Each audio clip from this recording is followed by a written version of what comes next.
Assalamualaikum warahmatullahi wabarakatuh. Perkenalkan, nama saya Ahmad Soleh, biasa dipanggil Ahmad. Saya calon pegawai negeri sipil Kementerian Agraria dan Tata Ruang Badan Pertanahan Nasional di unit kerja Kantor Pertanahan Kabupaten Goa, Seksi Survei dan Pemetaan, Jabatan Pengolah Data Pengukuran dan Pemetaan. Pada kali ini, saya akan memaparkan implementasi nilai-nilai bela negara pada seorang perwira tinggi Indonesia pada masa Revolusi Nasional Indonesia sebagai Panglima Besar Tentara Nasional Indonesia pertama, Jenderal Sudirman. Sudirman lahir di Purbalingga, Jawa Tengah pada tanggal 24 Januari 1916. Ayahnya Karsit Kartawiraji merupakan seorang pekerja di pabrik gula Kalibagor Banyumas dan ibunya Sriem merupakan keturunan Wedana Rembang. Sejak kecil, Sudirman diasuh oleh seorang camat bernama Raden Cokro Sunaryo. Sudirman tidak diberitahu bahwa Cokro Sunaryo bukanlah ayah kandungnya sampai ia berusia 18 tahun. Saat berusia 7 tahun, Sudirman terdaftar di sekolah pribumi Holland Indies School. Sudirman dipindahkan ke sekolah menengah milik Taman Siswa pada tahun ke-7 sekolah. Pada tahun ke-8, Sudirman pindah ke sekolah menengah Wirotomo setelah sekolah Taman Siswa ditutup oleh ordonansi sekolah luar karena diketahui tidak terdaftar. Ia kemudian melanjutkan pendidikannya ke HIK, Sekolah Guru Muhammadiyah Solo, tetapi tidak sampai tamat. Selama menempuh pendidikan di sana, ia pun turut serta dalam kegiatan organisasi pramuka Hizbul Wathan. Karir kemiliteran Sudirman dimulai pada tahun 1943 menjadi anggota pembela tanah air atau disebut PETA. Setelah pelatihan di Bogor, Sudirman mendapat pangkat Dai Danku dan menjadi komandan batalion PETA di Kroya, Jawa Tengah. Setelah Indonesia mengikrarkan proklamasi pada 1945, Jenderal Sudirman melarikan diri ke Jakarta untuk menemui Presiden Soekarno.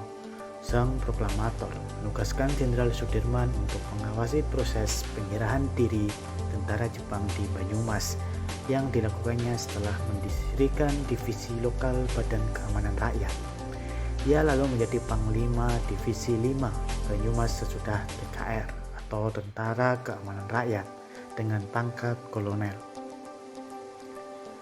Perang besar pertama yang dipimpin oleh Jenderal Sudirman adalah perang melawan tentara Inggris dan Nika Belanda pada bulan November sampai Desember 1945 yang dikenal dengan Pertempuran Palagan Ambarawa.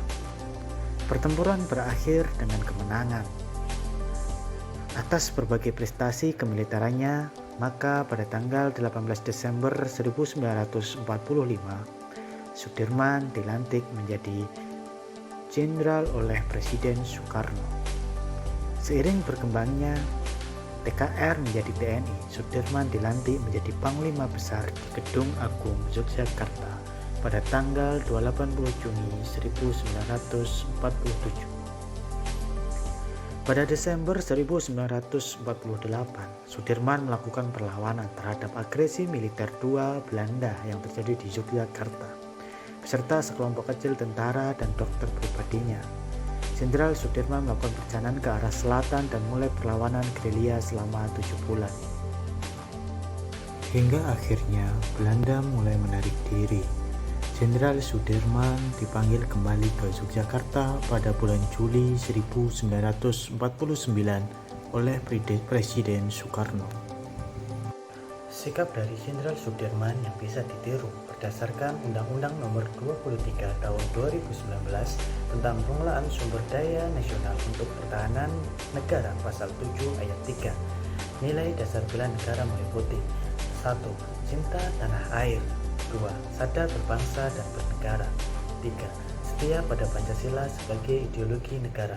4. Rela berkorban untuk bangsa dan negara. 5. Kemampuan awal bela negara. Cinta tanah air. Salah satu indikator cinta tanah air yang dapat kita ambil dari Jenderal Sudirman yaitu jiwa patriotisme terhadap bangsa dan negaranya. Sang jenderal menjadi saksi kegagalan negosiasi dalam perjanjian Linggarjati dan perjanjian Renville dengan tentara kolonial Belanda yang ingin menjajah kembali Indonesia. Sadar berbangsa dan bernegara.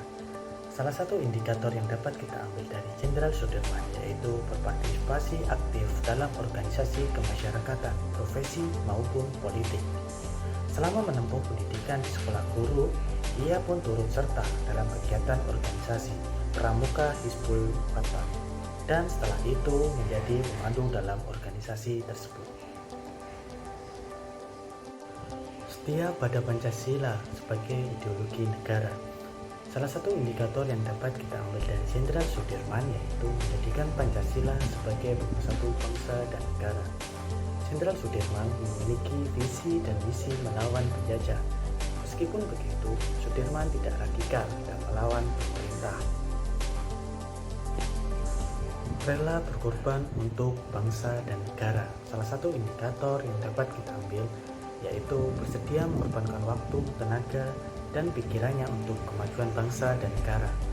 Keikhlasan Jenderal Sudirman dalam mengorbankan harta dan tenaga yang dimiliki untuk mempertahankan tanah air dari penjajah adalah salah satu sifat yang kita dapat kita aplikasikan dalam nilai ASN.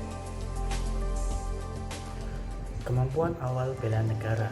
Indikator yang dapat kita ambil pada Jenderal Sudirman yaitu memiliki kecerdasan emosional dan spiritual serta intelijensia.